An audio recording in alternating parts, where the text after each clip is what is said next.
दोस्तों हम फिर से लेकर आ चुके हैं आप लोगों के लिए शाम की सभी ताज़ा और बड़ी खबरें। फटाफट अंदाज में एक एक कर बताएंगे आपको आज देश और दुनिया से क्या बड़ी खबरें निकलकर सामने आ रही हैं। लेकिन उससे पहले दोस्तों एक नजर डालेंगे सुर्खियों पर। प्रधानमंत्री नरेंद्र मोदी के ऊपर फूटा असदुद्दीन ओवैसी का गुस्सा, बोले बीजेपी ने मणिपुर का मजाक बना दिया है। वहीं पर अगली बड़ी खबर में हम आपको बताएंगे दोस्तों, दरअसल आपको बताते चले मणिपुर पर घिर गई बीजेपी की सरकार। स्मृति ईरानी को जमकर सुप्रिया श्रीनेत ने घेरा, बताएंगे क्या कुछ बोला है। वहीं पर अगली बड़ी खबर में हम आपको बताएंगे दोस्तों, जंतर मंतर पर आज भयंकर प्रदर्शन, राहुल गांधी के समर्थन में उतर गए कांग्रेस के कार्यकर्ता।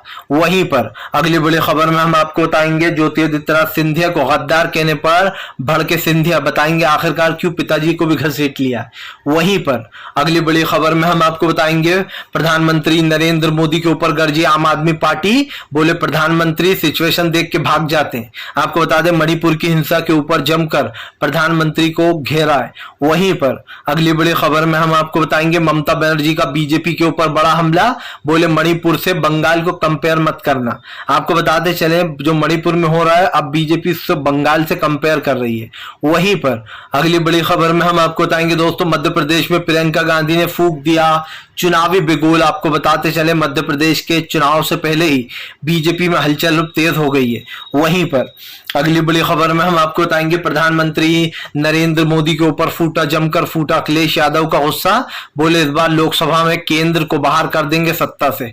वहीं पर अगली बड़ी खबर में हम आपको बताएंगे दोस्तों, आपको बताते चले राहुल गांधी के केस में जो अगली तारीख दी गई है उसको लेकर लोगों की जो टेंशन है वो बढ़ गई। बताएंगे कांग्रेस कार्यकर्ताओं ने क्या कुछ बोला है। वहीं पर अगली बड़ी खबर में हम आपको बताएंगे, दरअसल आपको बताते चले संजय रावत का बीजेपी के ऊपर बड़ा हमला, बोले ऐसे बनेंगे ये लोग विश्व गुरु जहां पर महिलाएं असुरक्षित हैं।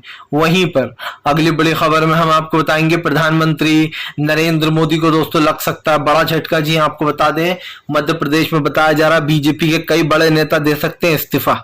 तो तमाम खबरें फटाफट अंदाज में देंगे, एक एक कर देंगे। फिलहाल खैर चलिए बढ़ते हैं सबसे पहली और सबसे बड़ी खबर की ओर। दरअसल आपको बताते चले दोस्तों, सड़क से संसद तक हंगामा, मणिपुर वाले मुद्दे पर बुरी घिरी है मोदी सरकार। आपको बताते चले मणिपुर का जिक्र करते हुए असदुद्दीन ओवैसी ने बीजेपी को जमकर लपेटा। ओवैसी ने बीजेपी के ऊपर हमला बोलते हुए कहा, एक तो 2.5 महीने बाद प्रधानमंत्री की नींद खुली और उसके बाद भी मणिपुर पर कोई एक्शन नहीं लिया गया। ओवैसी ने कहा कि होना तो ये चाहिए था कि तत्काल में मणिपुर का जो सीएम था उसको बर्खास्त करना चाहिए था, और अब तक तो राष्ट्रपति शासन ही लग जाता है। अगर किसी राज्य में इतनी हिंसा होती है और वो हिंसा 2 या 2.5 महीने चलती है तो अब तक अगर किसी और की सरकार होती तो शायद वो गिर गई होती। लेकिन बीजेपी ने ना ही बीरेंद्र सिंह का इस्तीफा लिया है और ना ही आप समझिए राष्ट्रपति शासन लगा उस राज्य में। आपको बताते चले ये हिंसा लगातार बढ़ती चली जा रही है। मणिपुर में अभी भी हिंसा जारी है, ऐसा नहीं है कि हिंसा रुक गई है। मणिपुर में जब से वो 2 महिलाओं का वीडियो वायरल हुआ है उस वीडियो के बाद से ही मणिपुर के हालात और भी ज्यादा खराब हो गए हैं। ओवैसी ने कहा कि प्रधानमंत्री ने सिर्फ मणिपुर पर बोला लेकिन उसके लिए कोई भी जो है सुविधा का इंतजाम नहीं किया गया। अभी भी मणिपुर इसी तरीके से चल रहा है जैसे पहले हो रहा था। ओवैसी ने कहा कि फिलहाल ऐसे काम नहीं चलेगा। प्रधानमंत्री ना लोकसभा, आप समझिए दोस्तों संसद में कहीं दिखाई नहीं दे रहा है, जबकि ये मुद्दा एक सेंसिटिव मुद्दा है, इस पर जो है सेंसिटिव तरीके से बात होनी चाहिए। लेकिन प्रधानमंत्री जो है वो गायब है, यानी कि इस देश का प्रधानमंत्री पार्लियामेंट से ही गायब है, आप समझिए। और खुद प्रधानमंत्री पार्लियामेंट के बाहर खड़े होकर कह रहा है कि ये वीडियो देख के बड़ा बुरा लगा। उन 2 लेडीजों के साथ जो किया गया है क्या वो कहीं से भी इंसानियत है? नहीं है। और इंसानियत की तो बहुत दूर की बात है। लेकिन वो जो वीडियो सामने आया, जो हिंसा चल रही है इतने दिनों से, अगर वो वीडियो सामने नहीं आता तो उन दोनों लेडीजों को मुझे नहीं लगता कि इंसाफ मिल सकता था। और खुद वहां का जो सीएम है बीरेंद्र सिंह, वो सामने वाला खुद कह रहा है कि 100 FIR हो रहे हैं ऐसी। तो यानी कि आप समझिए कि वहां पर कितनी और महिलाओं के साथ इस तरीके की चीजें हुई होंगी। लेकिन बीजेपी के जो सीएम है वो तो बेशरम है ही, लेकिन ये सरकार उससे भी बड़ी बेशरम है, ओवैसी ने कहा। फिलहाल चलिए बढ़ते हैं एक और अगली बिग ब्रेकिंग की तरफ। बता दोस्तों अगली जो बड़ी खबर निकल कर आ रही है, प्रधानमंत्री नरेंद्र मोदी को लगा एक और बड़ा झटका। जी आपको बताते चले आम आदमी पार्टी ने खोला बीजेपी के खिलाफ मोर्चा, बता दिया हर मोर्चे पर प्रधानमंत्री फेल है। आपको बताते चले 2024 में प्रधानमंत्री अपना झोला तैयार रखे क्योंकि अब उठाने का वक्त करीब आ गया है। ये हम नहीं कह रहा, ये आम आदमी पार्टी कह रही है। दरअसल आपको बताते चले, आम आदमी पार्टी ने बीजेपी को जमकर घेरा। आम आदमी पार्टी ने कहा कि प्रधानमंत्री नरेंद्र मोदी ने कहा था कि मैं तो फकीर हूं, झोला लेकर आया हूं, खाली हाथ आया हूं, झोला उठाकर चल दूंगा। अब आम आदमी पार्टी ने सजेशन दिया, आम आदमी पार्टी ने कहा कि प्रधानमंत्री के झोला उठाने का समय आ गया है। अब खाली हाथ आए थे लेकिन झोला उठाकर तो जाना ही पड़ेगा। लेकिन दोस्तों यहाँ पर ये बात समझने वाली है कि जो नारा दिया गया था कि खाली हाथ आया हूं और झोला उठाकर चल दूंगा, लेकिन उस झोले में अब क्या क्या होगा ये आप भी जानते हैं, क्योंकि इतने साल देश को लूटने के बाद झोला तो भर गया होगा। जाहिर सी बात है, जब भी ये सत्ता से जाएंगे तो खाली झोला लेकर तो नहीं जाएंगे, अब तो काफी कुछ हो चुका होगा। लेकिन सिंपल सी बात यह है कि आम आदमी पार्टी कह रही है कि प्रधानमंत्री में वो एक वो नहीं है दोस्तों जो लीडरशिप होती है ना इंसान में, कि आप एक देश को संभाल रहा हो, आप एक देश के प्राइम मिनिस्टर हो, लोग आप पर भरोसा करते हैं, लोग आप पर जो है विश्वास करते हैं, लोगों को लगता है नहीं यार ये देश के प्राइम मिनिस्टर है, कुछ तो करेंगे सुरक्षित करने के लिए हमें, हम तभी सुरक्षित हैं। लेकिन आप समझिए, जब आपके पास लीडरशिप ना हो और आपको एक बड़ा पद मिल जाए और उसके बावजूद भी आप कुछ नहीं कर पाते हो, क्योंकि अगर आपके अंदर लीडरशिप ही नहीं है तो आपको कुछ भी दे दो, पूरा देश संभालने को क्यों ना दे दिया जाए, आप करोगे वही। जैसे आपने देखा होगा दोस्तों कि किसी एक ऐसे व्यक्ति को कोई बड़ी जिम्मेदारी दे दो गैर जिम्मेदार इंसान को, तो वो उसको सही से नहीं निभा पाता है। बस आम आदमी पार्टी ने प्रधानमंत्री को गैर जिम्मेदार बताया, उन्होंने कहा कि उनके अंदर लीडरशिप की कमी है, प्रधानमंत्री एक लीडर की तरह काम नहीं करते। आम आदमी पार्टी ने कहा कि डिमोनेटाइजेशन के बाद से ही देश में गरीबी और बेरोजगारी बढ़ गई, नोटबंदी का फैसला प्रधानमंत्री का सबसे बेकार और सबसे वर्स्ट समझते हैं ना, सबसे बेकार फैसला था, मतलब इतना घटिया फैसला था कि उसके कारण देश की अर्थव्यवस्था चौपट हो गई। अब तक हमारे देश का जो रुपए ऊपर था वो डॉलर के सामने धड़ाम हो गया, यानी कि जो हमारे देश की जीडीपी है वो लगातार गिरती चली जा रही है। फिलहाल चलिए बढ़ते हैं एक और अगली बिग ब्रेकिंग की तरफ। बताया दोस्तों अगली जो बड़ी खबर निकल कर आ रही है, विपक्षी एकता को लेकर शत्रुघ्न सिन्हा ने कर दी राहुल गांधी नीतीश कुमार की जमकर तारीफ। आपको बताते चले, टीएमसी सांसद शत्रुघ्न सिन्हा ने प्रधानमंत्री को जमकर घेरा। उन्होंने कहा कि फिलहाल विपक्षी एकता से बीजेपी डरी हुई है।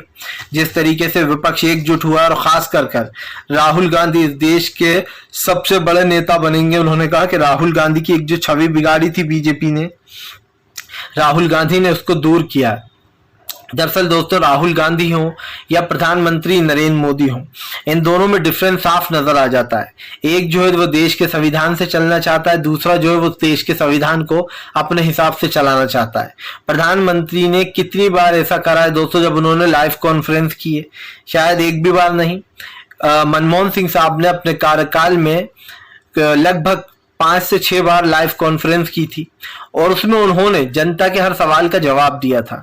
लेकिन प्रधानमंत्री कभी भी लाइव कॉन्फ्रेंस नहीं करते हैं, क्योंकि वहां पर एक नुकसान ये है कि अगर किसी पत्रकार ने पूछ लिया कि महंगाई, गरीबी, बेरोजगारी क्यों बढ़ रही है, तो प्रधानमंत्री के पास उसका जवाब नहीं होगा। और यही कारण है जो आज तक एक भी लाइव कॉन्फ्रेंस प्रधानमंत्री ने नहीं की है। इसको लेकर जमकर निशाना भी साधा। आपको बताते चले, विपक्ष ने कहा कि फिलहाल आज जो देश की हालत है उसकी जिम्मेदार सिर्फ बीजेपी है। मणिपुर से लेकर तो देश के गंभीर हालात तक बीजेपी ने जो है यहाँ पर दोस्तों देश में सेंध लगाने का काम किया है। और जाहिर सी बात है कि अगर आपसे विपक्ष सवाल पूछ रहा है तो उसके पास इसका राइट्स है। जनता के मुद्दे विपक्षी तो उठाता है, अगर विपक्षी ना होगा तो जनता के मुद्दे भी नहीं होंगे। मुझे पक्का यकीन है अगर कोई विपक्ष ना हो तो सरकार तो इन मुद्दों को दबा दे, ना वो महंगाई की बात करे, ना गरीबी की बात करे, ना ही जो देश में बढ़ते लगातार क्राइम है उस पर बात करे। फिलहाल चलिए बढ़ते हैं एक और अगली बिग ब्रेकिंग की तरफ। बता दोस्तों अगली जो बड़ी खबर निकल कर आ रही, ज्योतिरादित्य सिंधिया हुआ गद्दार ट्रेंड। सोशल मीडिया से लेकर मध्य प्रदेश में ज्योतिरादित्य सिंधिया को कांग्रेस के कार्यकर्ताओं ने जमकर घेरा। दरअसल आपको बताते चले, कमलनाथ की सरकार गिराने से लेकर तो मोहम्मद शिवराज तक पहुंचने में ज्योतिरादित्य सिंधिया ने अपनी पार्टी को जमकर धोखा दिया था। हालांकि आपको बताते चले, जब से उन्होंने कांग्रेस छोड़ बीजेपी को ज्वाइन किया, उनकी विचारधारा भी बीजेपी वाली हो गई है। खैर विचारधारा का तो ऐसा है कि आपको जहां पर ज्यादा पैसा मिल जाए आपकी विचारधारा भी वही हो जाती है। पहले वो बीजेपी को ही गालियां दिया करते थे, कहते थे कि बीजेपी इस देश की सबसे खराब पार्टी है क्योंकि वो देश में हिंदुत्व फैलाती है, वो देश में हिंदू मुसलमान कराती है। यही नहीं, और भी ज्योतिरादित्य सिंधिया बीजेपी पर हमलावर रहते थे, लेकिन जैसे ही वो बीजेपी में शामिल हुए उन्होंने कांग्रेस को टारगेट करना शुरू कर दिया। सवाल ये नहीं है कि आज विचारधारा बदल गई है, सवाल ये है कि जब कल ज्योतिरादित्य सिंधिया को जमकर कांग्रेस के कार्यकर्ताओं ने घेरा और गद्दार ट्रेंड करा दिया तो सिंधिया बोले कि ये उनका काम है, वो कर रहा है, हमारा काम हम करेंगे। मतलब ये क्या जवाब हुआ? जाहिर सी बात है कि ये चीज तो हुई है।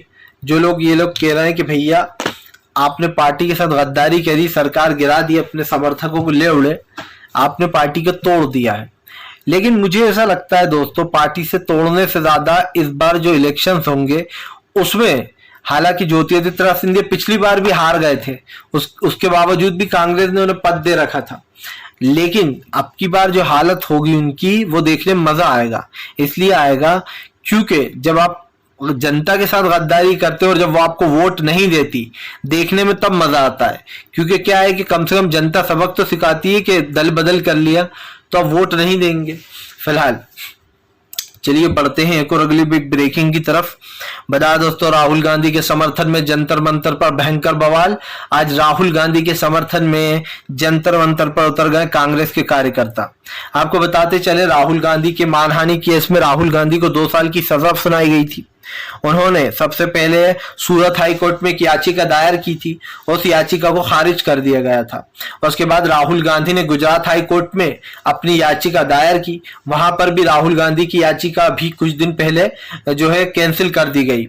आपको बताते चले, मोदी मानहानि सरनेम वाले केस में राहुल गांधी को ये सजा सुनाई गई थी, जबकि बीजेपी के नेता आए दिन इससे भी बेतुके और दोस्तों बदजुबानी बयान देते रहते हैं, लेकिन उसके बाद भी जानबूझकर राहुल गांधी को 2 साल की सजा सुनाई गई। हालांकि अब ये मामला DY चंद्रचूड़ के पास पहुंचा है। आपको बता दें, हमारे देश के चीफ जस्टिस DY चंद्रचूड़ जो है, उन्होंने गुजरात सरकार को एक नोटिस जारी किया है और उनसे सवाल पूछा है कि आखिरकार राहुल गांधी के ऊपर ये केस दर्ज क्यों हुआ है। मानहानि जो मामला है उस पूरे मामले को लेकर राहुल गांधी ने एक याचिका दायर की थी, जहां पर उन्होंने कहा था कि मेरे 10 साल की मेहनत बिगड़ जाएगी माय लॉर्ड अगर मुझे ये 2 साल की सजा मिली। ये उन्होंने सुप्रीम कोर्ट में अपना हलफनामा दायर किया है, जहां पर उनकी याचिका के ऊपर सुनवाई होनी थी 21 यानी कि 21 को, लेकिन आपको बताते चले 21 जुलाई को इसको नोटिस भेजने के बाद इसकी डेट आगे बढ़ा दी गई है, अगस्त कर दी गई है। लगभग 5 से 6 अगस्त को होगा ये फैसला, 4 अगस्त को सॉरी अगली सुनवाई है। लेकिन उससे पहले आपको बता दें, राहुल गांधी के समर्थन में आज जंतर मंतर पर भयंकर बवाल हो रहा है। आज कांग्रेस के कार्यकर्ता मौन प्रदर्शन कर रहे हैं, हालांकि वो लोग कुछ बोलेंगे नहीं, ये मौन प्रदर्शन हो रहा है और इस सरकार के खिलाफ जमकर हल्ला बोल दिया है फिलहाल कांग्रेस ने। चलिए बढ़ते हैं एक और अगली बिग ब्रेकिंग की तरफ। बता दोस्तों, अगली जो बड़ी खबर निकल कर आ रही है, प्रधानमंत्री से लेकर तो दोस्तों बीजेपी के नेताओं तक पर आई आफत। भारतीय जनता पार्टी के ऊपर जमकर गरजे। आपको बताते चले संजय रावत ने कहा कि प्रधानमंत्री तो कहते हैं कि वो विश्व गुरु है, तो अब तक मणिपुर की हिंसा को रोक क्यों नहीं पाए। आपको बताते चले दोस्तों, जो गोदी मीडिया ये कहती है कि प्रधानमंत्री ने जो है यहाँ पर रूस और यूक्रेन का युद्ध रोक दिया है, गोदी मीडिया को शर्म आना चाहिए कि प्रधानमंत्री तो मणिपुर का युद्ध नहीं रोक पा रहा है, जो कि अपने ही देश में, तो वो रूस और यूक्रेन का युद्ध क्या ही रोकेंगे। लेकिन तमाम गोदी मीडिया झूठ चलाती रही कि देखिए मोदी की एंट्री हो गई रूस और यूक्रेन के युद्ध में, प्रधानमंत्री मोदी जो है वो यूक्रेन और रूस का युद्ध रोकेंगे, लेकिन रुका नहीं, वैसा ही चलता रहा। और सबसे बड़ी बात यह है कि अपने मणिपुर में हिंसा हो रही है, अपने देश की हिंसा तो प्रधानमंत्री से रोकी नहीं जा रही है, तो दूसरे देशों की क्या ही हिंसा रोकेंगे वो, सवाल ये है। लेकिन हमारे देश की जो मीडिया हो गई है गोदी मीडिया, वो अपनी गोदीगिरी दिखाने से बात कहाँ आती है। ऐसा लगता है प्रधानमंत्री ने पूरी मीडिया को गोद ले रखा है और पूरी मीडिया जो है वो प्रधानमंत्री गोद में जाकर खेल रही है। ये न्यूज देखकर तो ऐसा ही लगता है, क्योंकि आज से पहले जो मीडिया की हालत थी वो इतनी बेकार तो नहीं थी, लेकिन 2014 के बाद से और खास करके फिर 2019 के बाद से तो मीडिया ऐसी हो गई मानो मोदी जी ही मीडिया के पप्पा बन गए हों। और ये मीडिया पर सवाल उठता रहता है, ये कोई नई बात नहीं है। इसीलिए संजय रावत ने कहा कि प्रधानमंत्री विश्वगुरु बनने के दावे करते हैं, लेकिन प्रधानमंत्री तो मणिपुर की हिंसा नहीं रोक पा रहा है, तो विश्वगुरु तो देश को क्या ही बनाएंगे वो। संजय रावत यही नहीं रुके, उन्होंने कहा कि फिलहाल बीजेपी की एक ही रणनीति है, पहले या तो हिंदू मुसलमान कर दो या फिर सरकारें खरीद कर गिरा दो। बीजेपी दो ही तरीके सत्ता में आती है। उन्होंने कहा कि मणिपुर जल रहा है, लेकिन प्रधानमंत्री 2.5 से 3 महीने बाद बोलते हैं कि मुझे बहुत बुरा लगा। खाली वीडियो देखकर 2 शब्द बोल देने से दोस्तों आप ये साबित नहीं कर सकते हो कि आप मणिपुर के लोगों के लिए लॉयल हो। लॉयल मतलब आप उनके लिए बिल्कुल दिल से सोच रहा हो या आप लोग उनके लिए बिल्कुल ईमानदारी से काम कर रहा हो, ऐसा बिल्कुल नहीं है। क्योंकि अगर आप मणिपुर के लिए लॉयल होते तो शायद आप अब तक मणिपुर की हिंसा रोक चुके होते या फिर मणिपुर की हिंसा रुक गई होती। लेकिन दोस्तों ये सरकार लॉयल नहीं है। जब आप एक सीएम को ही नहीं बदल रहा हो तो इससे बढ़कर फिर क्या ही सोचा जाएगा। फिलहाल चलिए बढ़ते हैं एक और अगली बिग ब्रेकिंग की तरफ।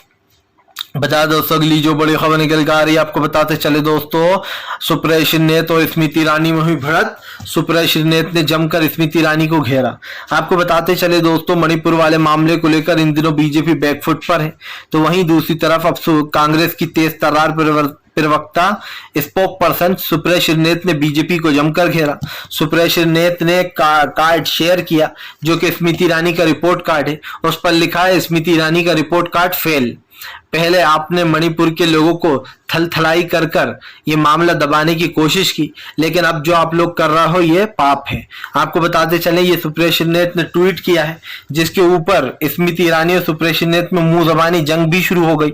यही नहीं, यहाँ पर साफ दिखाई दे रहा है कि फिलहाल बीजेपी और कांग्रेस इस मुद्दे को लेकर आमने सामने खड़ी हुई है।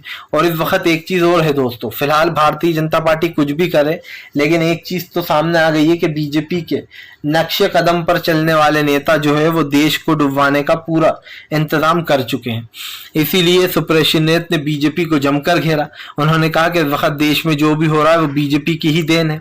उन्होंने कहा कि स्मृति ईरानी बाल विकास मंत्रालय में है और उनको 2 जिम्मेदारियां दी गई हैं, लेकिन उसके बाद भी दोस्तों वो दोनों जिम्मेदारियां वो अच्छे से निभा नहीं पा रही हैं।